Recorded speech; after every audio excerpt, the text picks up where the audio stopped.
के सच्चे जानशी, उनके उलूम के वारिस, इस जमाने के अबकरी शख्सियत उलमाए इस्लाम, मशाइखीन इज़ाम के सरबराह की हैसियत जिनकी थी, हुजूर ताजुश शरिया अल्लामा अख्तर रजा खां अजहरी रहमतुल्लाह ताला अलैह इस दारे फानी से कूच फरमा गए। मैं उनकी जिंदगी से खूब वाकिफ हूँ। मेरे अपने जिंदगी के 6 साल उनकी तरबियत में गुजरे हैं। हजरत ने मुझे पढ़ाया, किताबें पढ़ाई, मैं खुद उनके पास लिखा करता था। उनकी जिंदगी के शब रोज को मैंने कई दिन तक देखा है।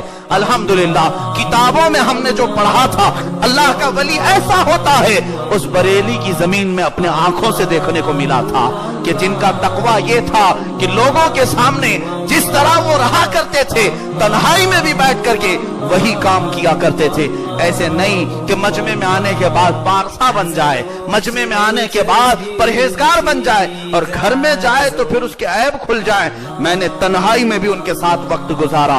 कई दिन ऐसे हुए कि सफर के दौरान तन्हाई रात की ऐसी होती कि अकेला कमरे में बैठा हूं। मैंने देखा है सोने का तरीका क्या है, खाने का तरीका क्या है। 10 साल पहले ही आंखें बंद हो गई थी, देख नहीं सकते थे। वो अगरचे बसारत बंद थी, बसीरत जिंदा थी, दिल की आंखें रोशन थी। किसी के होने ना होने का उन्हें एहसास तक नहीं होता था। कभी ऐसा होता है लोग देख रहे हैं इसलिए सुन्नत पर अमल कर लो। लोगों के अमाल मैंने देखे हैं, बहुत सारा मजमा बैठा है तब सुन्नत पर अमल करने का शौक आ रहा है, और कोई है ही नहीं तो कहां सुन्नत। सब अपने अंदर की खुराफात निकल आती हैं। मगर उस मर्द मुजाहिद हुजूर ताजुश शरिया रहमतुल्लाह ताला अलैह की जिंदगी पाक को मैंने सफर के हालत में भी देखा। जब लोग हो या ना हो, आंखें तो बंद हैं, उन्हें मालूम तक नहीं होता कि कोई आसपास है, मगर कोई अमल रसूलुल्लाह की सुन्नत के खिलाफ नहीं होता था। हुजूर अकरम सल्लल्लाहु अलैहि वसल्लम की शरीयत से हटकर नहीं होता। आज हिंदुस्तान के सैकड़ों नहीं हजारों उलमाए कामिलीन जो उलमाए किराम हैं, मुझ जैसे हजार बल्कि मुझसे अफजल उनके हजारों शागिर्दों में एक निकम्मा आपके सामने है। मेरा तो कोई बड़ा इल्म, मेरा कोई अपना मकाम नहीं, लेकिन मैं अपनी हैसियत के मुताबिक आपके सामने जो कुछ भी कर सका वो उस फैजाने ताजुश शरिया का असर है, उनकी तरबियत का असर है। बाकी हमारे पास सर्टिफिकेट के लिए और कोई चीज नहीं। अगर कोई मुझसे ये पूछे सनद, मैं तो कभी जमा नहीं किया। हमारे पास सनद उनकी बुजुर्गों की खिदमत ही सबसे बड़ी सनद है। उनकी बारगाह में हमने जो वक्त बिताए वही सबसे अहम है। इमाम आजम अबू हनीफा रहमतुल्लाह अलैह 80 साल के करीब हो गए थे। आज से किसी ने पूछा आपकी उम्र कितनी है, कहने लगे 2.5 साल की उम्र। 2.5 साल है। पूछने वाले ने कहा क्या मजाक करते हैं आप, इतने बड़े इमाम? कहा मजाक नहीं, सच बोलता हूं। वो इमाम जिनका इल्म, तकवा, परहेजगारी पूरी दुनिया पर मुसल्लम, लेकिन फरमाते हैं 80 साल मैं उसमें से अपनी उम्र के उन्हीं 2.5 साल को गिनता हूं जो 2.5 साल मैंने इमाम जाफर सादिक के साथ गुजारे थे, अहले बैत के साथ, रसूलुल्लाह की आल के साथ जो 2.5 साल मैंने बिताए, मैं बस उसी को अपनी जिंदगी समझता हूं। बाकी तो मेरी कोई जिंदगी काम की नहीं। जब वो मशाइख ये कहते हो, अल्हम्दुलिल्लाह हम अपनी जिंदगी के उन्हीं शब रोज को अपनी जिंदगी समझते हैं जो इन बुजुर्गों की खिदमत में हमने गुजारी। अजीजा ने गिरामी, ये आबकारी शख्सियतें कई 100 सालों के बाद पैदा होती हैं। आज हिंदुस्तान एक बड़े आलिम दीन से महरूम हो गया है। आज सुन्नियत पर एक इतना बड़ा खसारा है कि माजी मुस्तकबिल करीब में उसकी तलाफी मुमकिन नजर नहीं आती।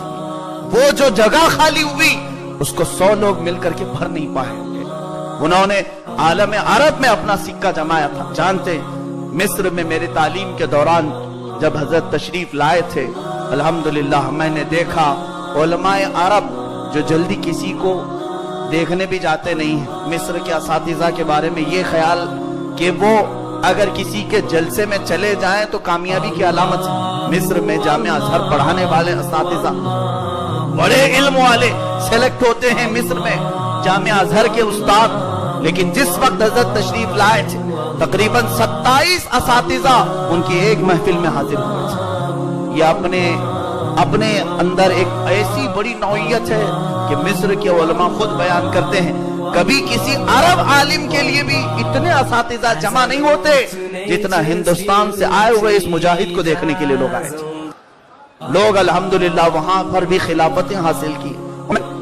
दामदिल्लाहु मिस्र के, ये भी एक बहुत आलिम है। उनसे मुलाकात के बाद पहली मर्तबा रसूलुल्लाह का दीदार किया था। उन्होंने ये हमारे सामने लिखा, ये उन बुजुर्गों को हमने खो दिया जो अल्लाह तबारक व तआला के मकबूल और महबूब बंदे थे। जाहिर सी बात है, लाखों का मजमा जिसमें बरेली की जमीन तंग हो गई थी, सड़कें जो अपने आप में तंग दामनी का शिकायत कर रही थी, ये एक ऐसी बड़ी अलामत है कि अल्लाह के बंदों को मोहब्बत के प्रचार की जरूरत नहीं होती, उनकी मोहब्बत मौला खुद लोगों के दिलों में। पुलिस जो आज वहां पर ड्यूटी पर मामूर है, वो तक जानते थे इनके मामलात के मुतालिक, कभी धक्का देकर या खींच कर बाहर नहीं किया।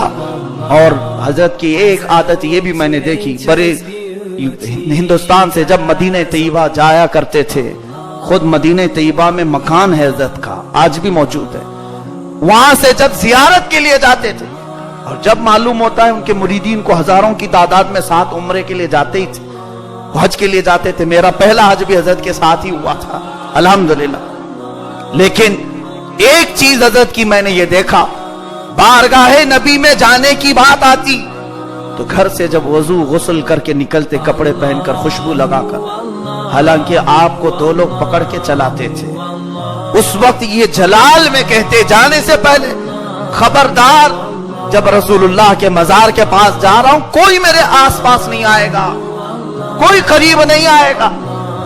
इस पूछा जाता कि हजरत आपके साथ जियारत के लिए आए? हाँ, नहीं, बादशाह के सामने वजीर का एहतराम नहीं किया जाता। कहीं ऐसा ना हो कि मेरे आसपास आने वाले रसूलुल्लाह को देखने की बजाय मुझे देखने लग जाएं, और ये मेरी जिंदगी के लिए बहुत बुरी बात है। ये तकवा और ये मोहब्बत रसूल की झलक बहुत कम लोगों में देखने को मिलती। लोग बड़े बड़े प्रोटोकॉल लेकर के आते हैं वहां पर, वो तन्हा जाया करते थे, सिर्फ दो लोगों के साथ सलाम करते, और अगर कोई वहां पर मुसाफा करने आ भी जाता, आप हाथ भी नहीं मिलाते, हाथ भी नहीं मिलाते जालियों के पास। कहते कि सबकी तवज्जो का मरकज ये जालियों के अंदर मौजूद आकाए कायनात है, इनकी तरफ मुतवज्जो हो जाओ। इधर उधर लोगों को, आने जाने वालों को क्यों देखते हो? जिस तरह सारी उम्मत यहां गुलाम की हैसियत से आती है, मैं एक गुलाम की हैसियत से आया हूं। ये तमाम चीजें जो देखने को मिली, अल्लाह ताला हमें उनका साया फैज कयामत तक जारी और सारी रखे।